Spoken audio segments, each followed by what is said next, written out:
L'Assemblea del Galsicani ha approvato la strategia di sviluppo locale e il piano di azione locale per la nuova programmazione 2014-2020. Nel corso dell'Assemblea, presieduta dal Presidente onorevole Salvatore Sanzeri, dal Direttore Angelo Palamenghi e dal responsabile dell'azione socio-economica Pippo Vetrano, sono stati esposti i contenuti del piano di azione locale. Tra gli obiettivi previsti il potenziamento del distretto rurale di qualità Sicani, istituito nella programmazione 2007-2013, per valorizzarne risorse ambientali, culturali, agroalimentari e produzioni artigiane. L'Assemblea dei Soci, alla luce dei risultati raggiunti nel corso della scorsa programmazione, ha confermato all'unanimità la fiducia al Presidente Salvatore Sanzeri e a tutto lo staff. Presidente, allora al via la nuova strategia di sviluppo locale, il piano di azione locale per la programmazione 2014-2020, sicuramente un passo importante per la nostra economia.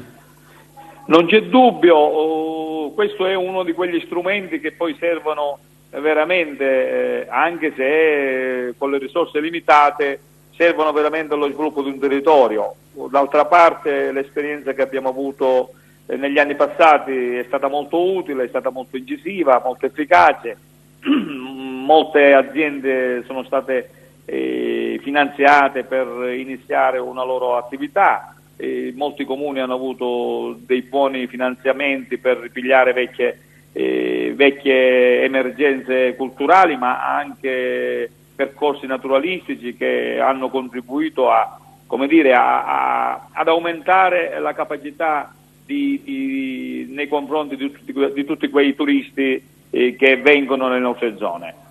Questa nuova programmazione è molto interessante, noi continueremo sulla falsariga di quella che abbiamo già fatto, abbiamo nuove idee, siamo in connessione con tutto il mondo produttivo e con tutte le amministrazioni e le associazioni del nostro territorio.